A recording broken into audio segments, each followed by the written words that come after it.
तो इसलिए हम प्रार्थना करते हैं कि हमारे भी जीवन में कुछ परिस्थितियां ऐसी होती हैं जो अत्यंत अनुकूल होती हैं, कुछ वस्तु, कुछ व्यक्ति, कुछ परिस्थितियां, कुछ ऐसे होते हैं आधे अनुकूल होते हैं, आधे नहीं होते हैं, कुछ ऐसे होते हैं जो बिल्कुल ही प्रतिकूल होते हैं।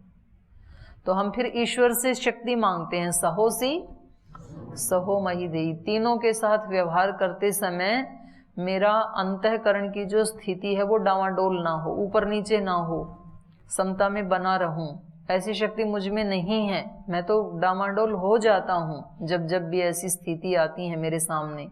तो क्या करना है, आप मुझे शक्ति दीजिए। और फिर जब वो शक्ति देता है तो उसको फिर पहचान करके और उसको प्रयोग करना। नहीं तो व्यक्ति क्या करता है, जीवन भर मांगता ही रहता है। ईश्वर कह रहा है कि दे दी, अब उसको प्रयोग तो कर, तो उसको तो दिखती ही नहीं है।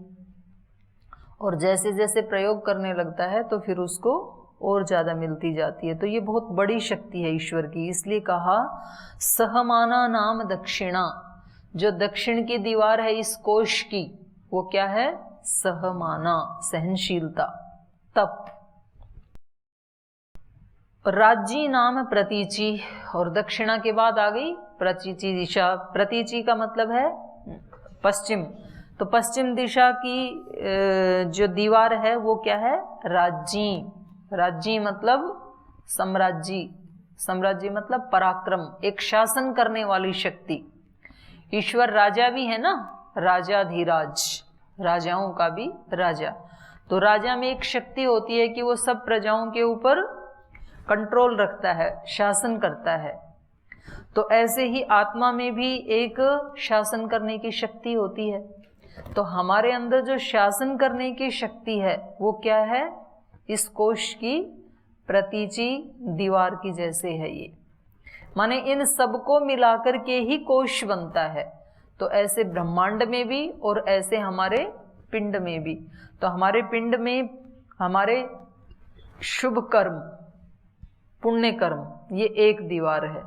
फिर सहनशीलता, ये दूसरी दीवार है। फिर तीसरा राज्य, पराक्रम, उत्साह, अपने भावों को, विचारों को, इंद्रियों को, मन को, बुद्धि को कंट्रोल करने की शक्ति। नहीं तो कंट्रोल नहीं होता है व्यक्ति से।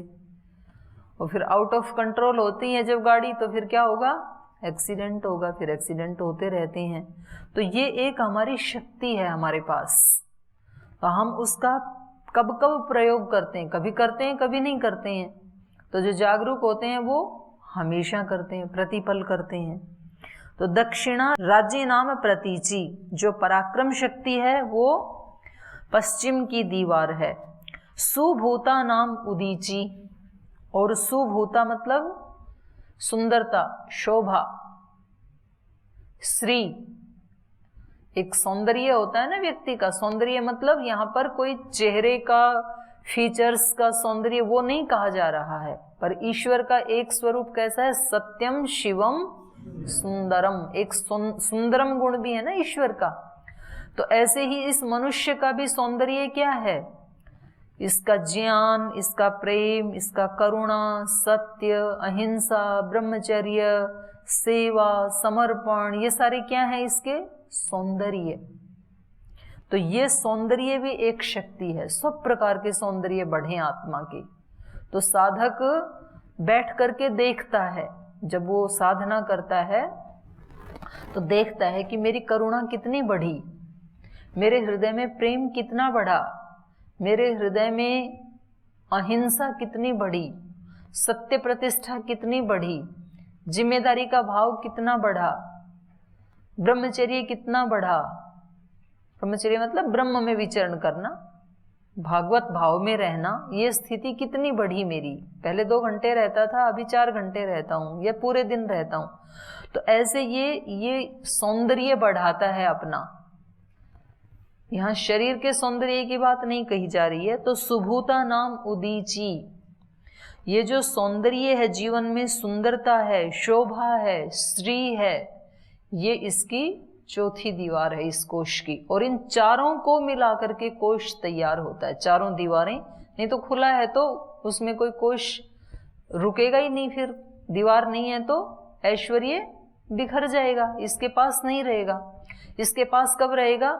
जब चारों तरफ की दीवार सुदृढ़ हो। तो हमारे जीवन का ऐश्वर्य, हमारे जीवन का खजाना, कोष, धन कब सुरक्षित रह पाएगा? जब ये चारों दीवारें हमारी मजबूत हों। पहली दीवार शुभ कर्म, एक भी अशुभ कर्म ना हो, तो एक दीवार हमने पक्की कर ली। दूसरी दक्षिण की थी सहनशीलता।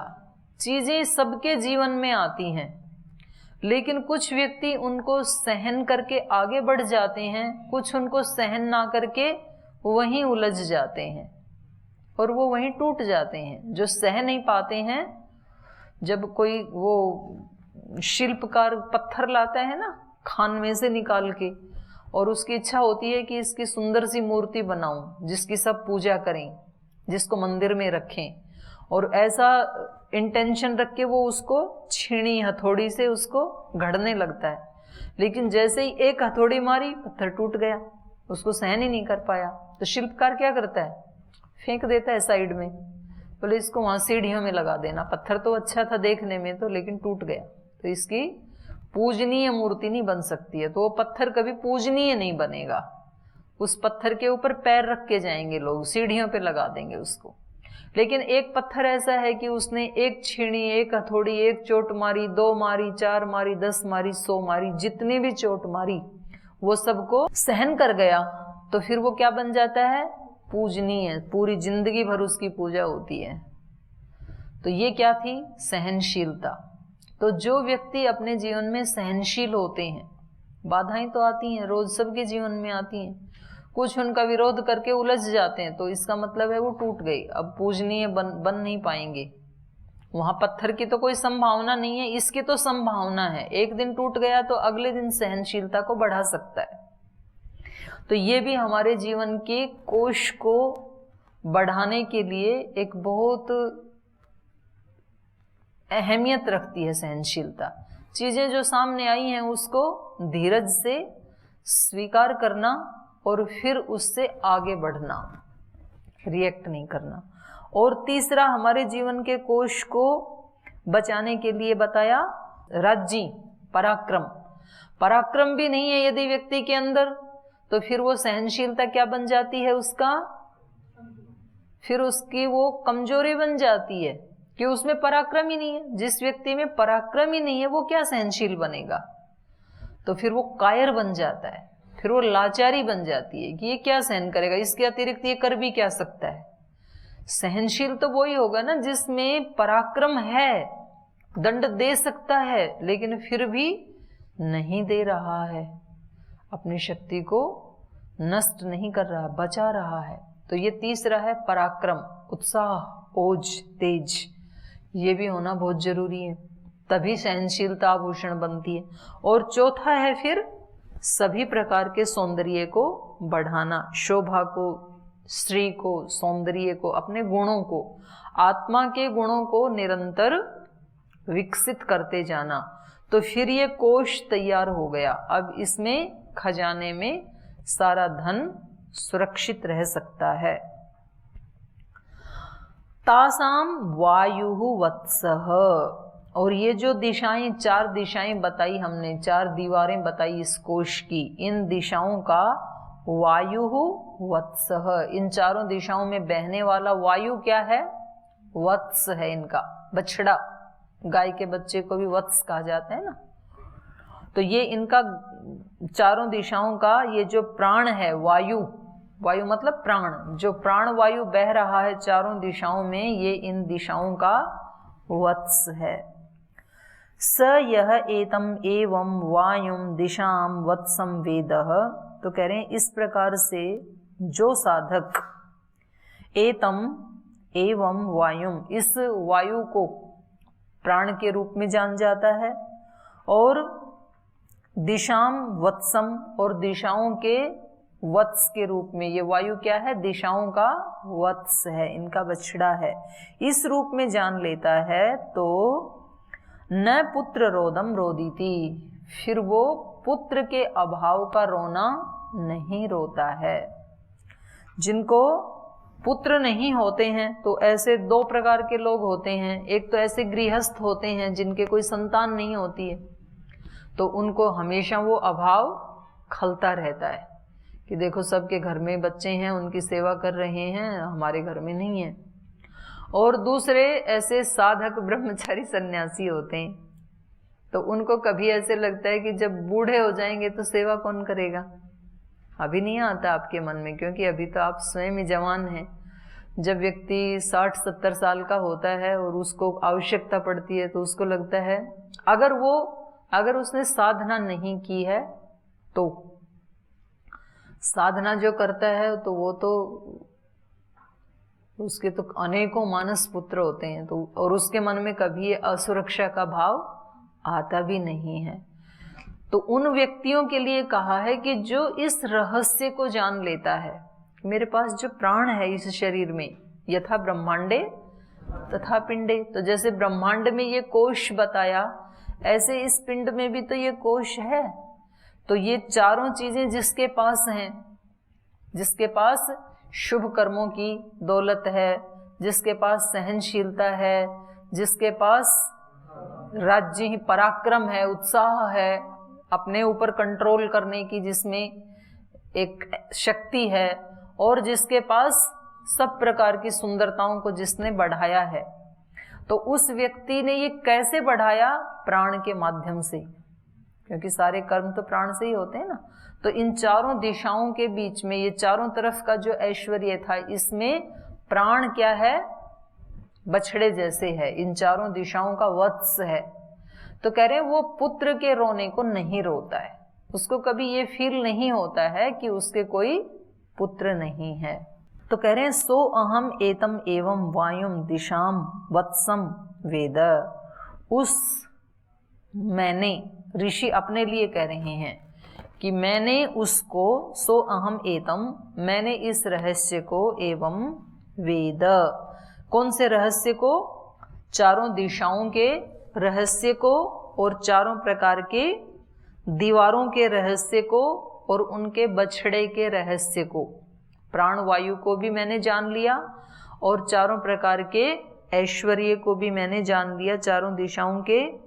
इसलिए माँ पुत्र रोदम रुदम, इसलिए मैं पुत्र के अभाव को नहीं रोऊंगा। मैंने नहीं रोया, मतलब मैं दुखी नहीं हुआ। और मेरी तरह जो इस रहस्य को जान लेगा वो भी दुखी नहीं हो सकता है। आगे, अरिष्टम कोशम प्रपद्ये अमुना अमुना अमुना, प्राणम प्रपद्ये अमुना अमुना अमुना, भूः प्रपद्ये अमुना अमुना अमुना, भुवः प्रपद्ये अमुना अमुना अमुना, स्वः प्रपद्ये अमुना अमुना अमुना। अरिष्टम कोशम प्रपद्ये, तो कह रहे हैं कि मैं अरिष्ट कोश को प्राप्त करूं। ये जो नष्ट न होने वाला, अपघात से रहित कोश है, जिसका नाश नहीं होता है, इस कोश को, मतलब इस प्राण को। कोश के अंदर रहने वाला बछड़ा क्या है? प्राण। तो यहाँ प्राण की महिमा गाई जा रही है कि प्राण से ही तो सब प्राप्त किया जाता है। तो इस अपघात को प्राप्त न होने वाले कोश को, अरिष्टम कोशम प्रपद्ये, मैं प्राप्त करूं। किसके द्वारा? अमुना अमुना अमुना, जो जो भी साधन है उसके, इस साधन से, उस साधन से, उस साधन से, तो 3 बार कहा, माने सब प्रकार के साधन से मैं उस कोश को प्राप्त करूं। ये जो कोश बताया और जिसकी 4 दीवारें बताई, तो वो अलग अलग उपायों से प्राप्त होंगे ना। शुभ कर्म अलग उपाय से पुण्य कर्म बनेंगे, सहनशीलता के अलग उपाय हैं, पराक्रम के अलग उपाय हैं, सब प्रकार के सौंदर्य को बढ़ाने के अलग उपाय हैं। तो कह रहे मैं इन सब को, इस अक्षय कोश को मैं प्राप्त करूं।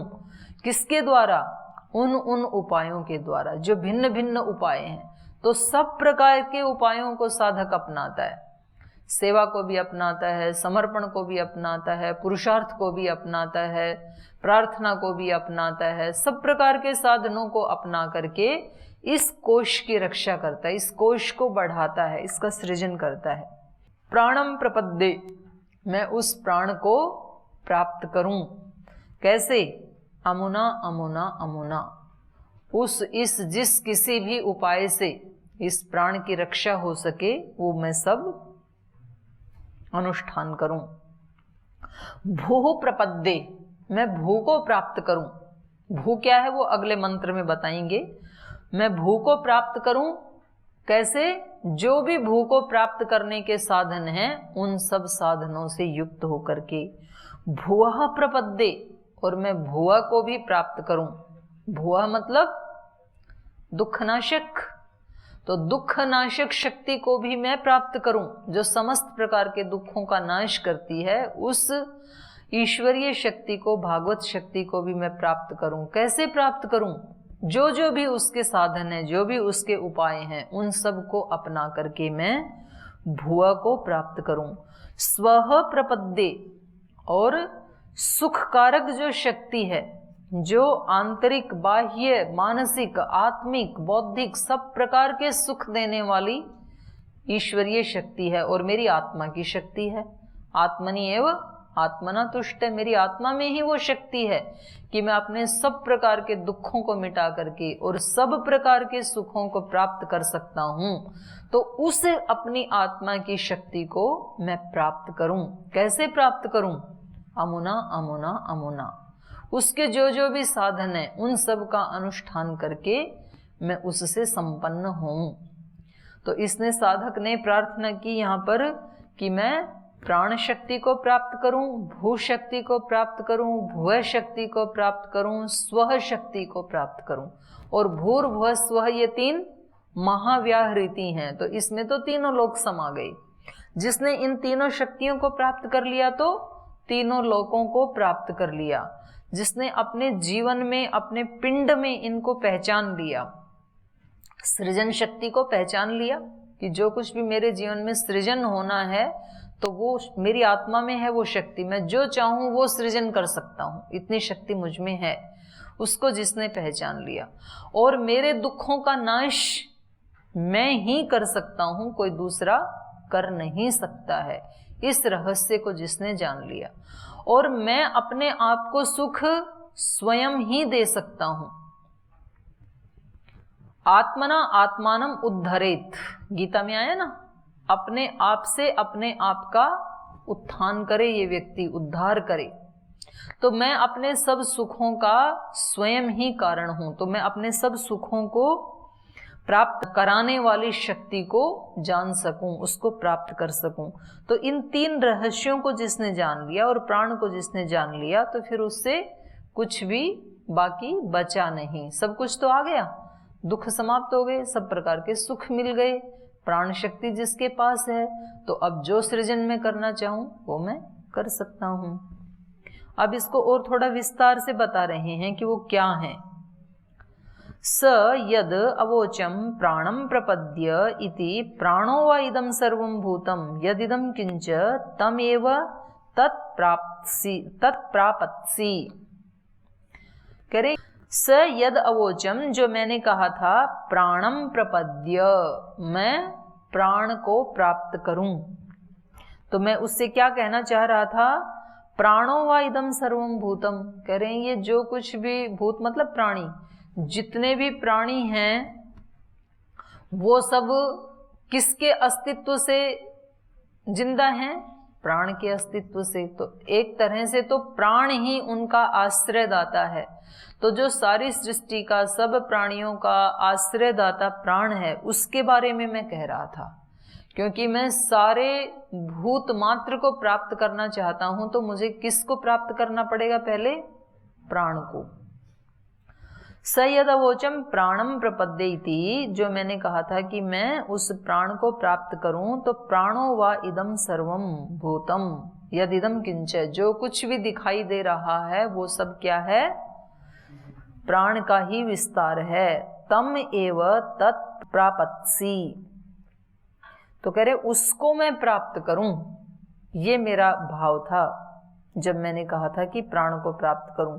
जो कुछ भी यहां पर प्राण के द्वारा विस्तृत है, जो भी प्राणी जगत में है, उस सब को मैं प्राप्त करूं, ये था मेरा अभिप्राय प्राण को प्राप्त करने से। प्राण तो एक तो जो प्राण चल रहा है वो तो मुझे प्राप्ति ही है, फिर भी मैंने कामना की कि मैं प्राण को प्राप्त करूं, इसका मतलब जो भी ये पूरा प्राण का विस्तार है उसको मैं प्राप्त करूं, ये मेरा भाव था।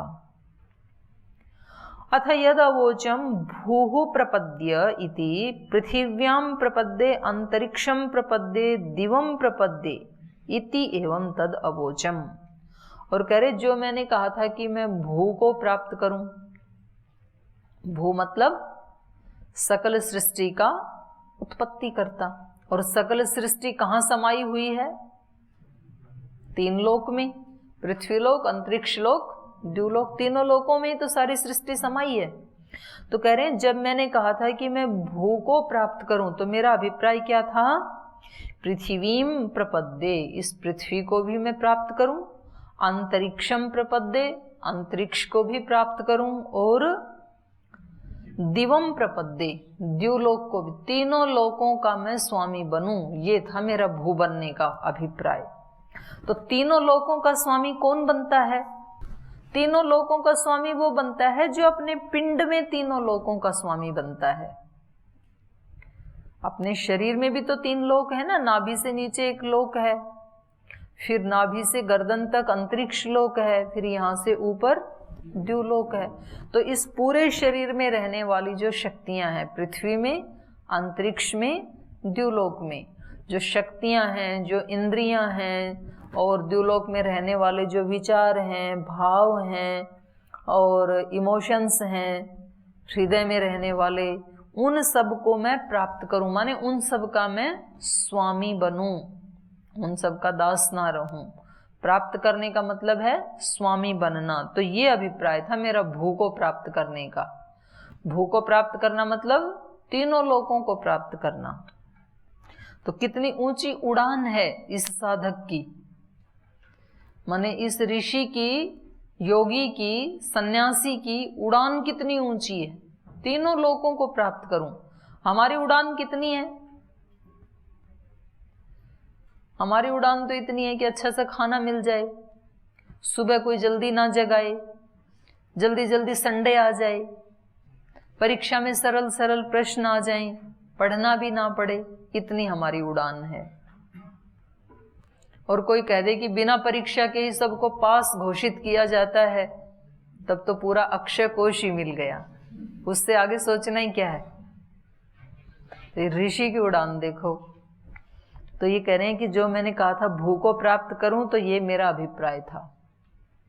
और जब मैंने कहा अथ यद अवोचम भुवः प्रपद्ये इति अग्निम प्रपद्ये वायुम प्रपद्ये आदित्यम प्रपद्ये इति एवं तद अवोचम, जो मैंने कहा कि मैं भुवः को प्राप्त करूं, तो मेरा अभिप्राय ये था कि अग्निम प्रपद्ये, पृथ्वी लोक के, तीनों लोकों के तीन अधिपति है ना, पृथ्वी का अधिपति है अग्नि, अंतरिक्ष का अधिपति वायु, और द्युलोक का आदित्य।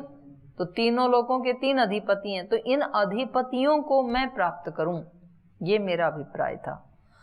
अथ यदावोचम भूः प्रपद्ये इति अग्निम प्रपद्ये, अग्नि को प्राप्त करूं। अग्नि का मतलब क्या है? अभीप्सा, कि मेरे अंदर हमेशा आगे ही आगे बढ़ने की अभीप्सा बनी रही। व्यक्ति बुजुर्ग कब होता है, बुढ़ा कब होता है? जब आगे बढ़ने की अभीप्सा छोड़ देता है। जवान कब होता है? जब कुछ प्राप्त करने की अभीप्सा रहती है। जिस आत्मा में, जिस शरीर में ये अभीप्सा होती है कि मैं कुछ ज्ञान का अर्जन करूं, कुछ मकान का सृजन करूं, कुछ ऐसे संगठन समाज का सृजन करूं, ऐसे भाव होते हैं ना जिसमें, तो जब तक ये भाव रहेंगे तब तक व्यक्ति क्या होता है? युवा होता है। फिर उसकी पढ़ाई भी पूरी हो गई, नौकरी भी लग गई, शादी भी हो गई, बच्चे भी हो गए, घर में एक गाड़ी भी आ गई। अब व्यक्ति क्या सोचता है? बस अब जो करना था कर लिया।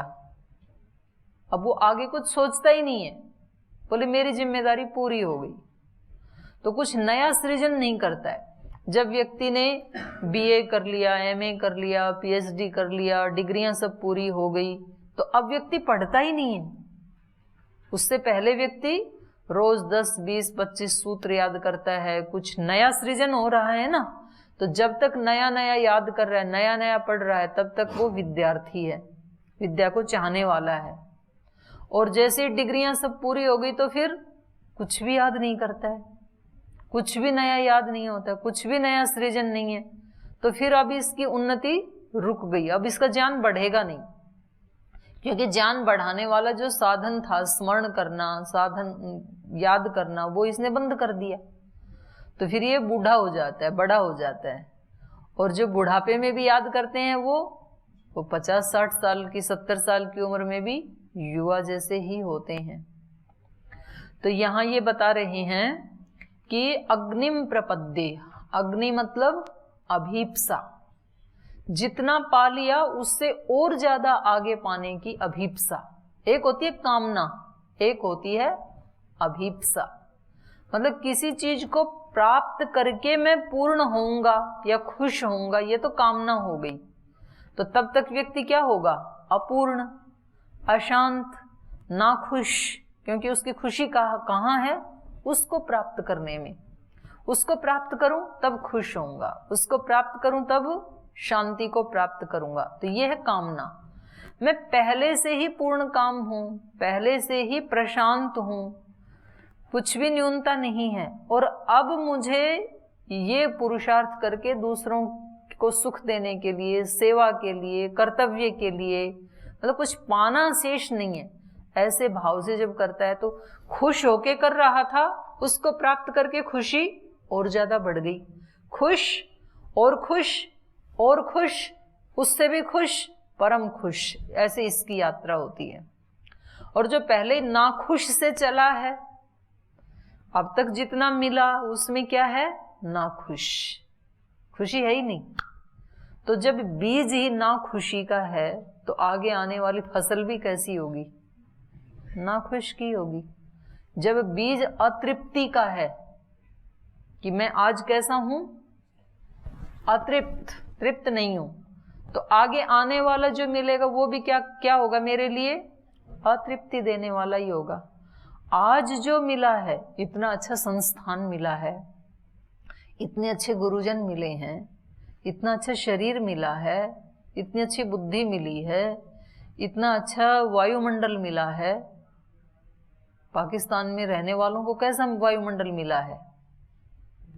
हमेशा मौत सिर के ऊपर। आपको कैसा मिला है? हमेशा शांति, सुख सिर पे बरसने वाला। तो इन सबको लेकर के जो व्यक्ति खुश नहीं है, इन सबको लेकर के जो अपने आप को तृप्त नहीं मानता है, तो फिर और मिलेगा उससे भी उसको तृप्ति मिलने वाली नहीं है। आज जो तृप्त है, अभी जब तक जितना मिला उसमें खुश है, शुक्रिया करता है, तो उसको आगे भी जो मिलेगा वो क्या होगा? और खुशी देने वाला होगा, और ज्यादा तृप्ति देने वाला होगा। तो बढ़ती जाएगी इसकी और भी ज्यादा तृप्ति, क्योंकि बीज ही कैसा डाला इसने? तृप्ति का, संतुष्टि का, शांति का। तो आज खुशी है मेरे जीवन में, तो निश्चित रूप से कल भी खुशी होगी। आज यदि खुशी नहीं है तो कल खुशी होगी, इसकी कोई गारंटी नहीं है, क्योंकि कल जो मिलेगा वो आप फिर और आगे पेंडिंग कर देंगे, फिर वो परसों पे टाल देंगे कि आज जो मिला ये तो पर्याप्त नहीं है, और जो आने वाले कल में मिलेगा तब मैं खुश होऊंगा। तो ये ऋषि क्या कह रहा है कि मैं जब कह रहा था कि इन तीनों लोकों को प्राप्त करूं, भुआ को प्राप्त करूं, भुआ मतलब दुख का नाश करने वाली शक्ति। दुख का नाश करने वाली शक्ति क्या है? अभीप्सा, अग्नि। मेरे अंदर अग्नि होनी चाहिए, अभीप्सा होनी चाहिए। अग्निम प्रपद्ये, वायुम प्रपद्ये।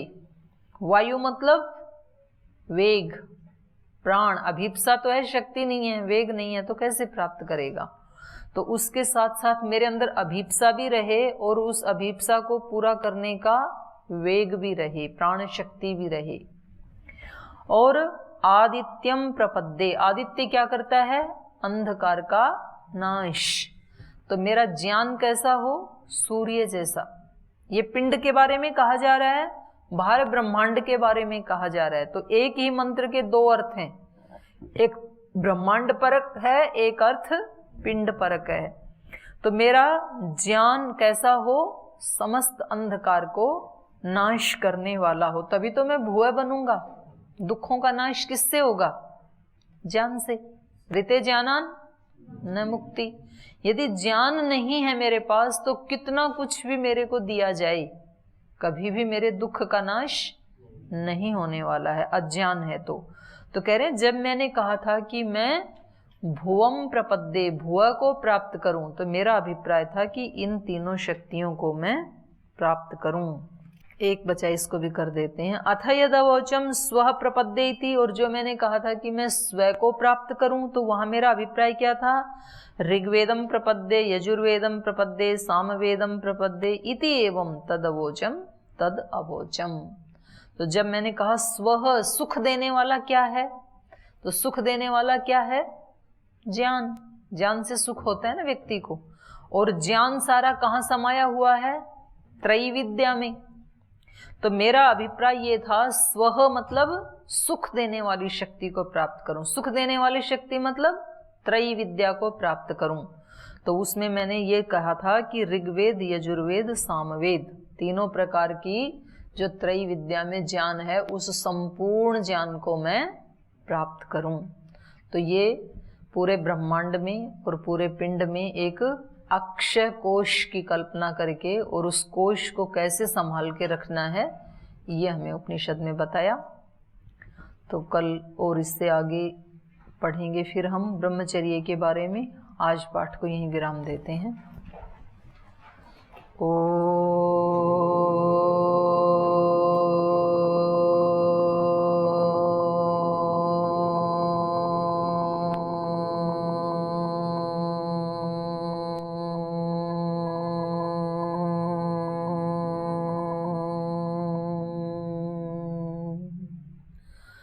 शांति शांति शांति। श्री गुरुभ्यो नमः।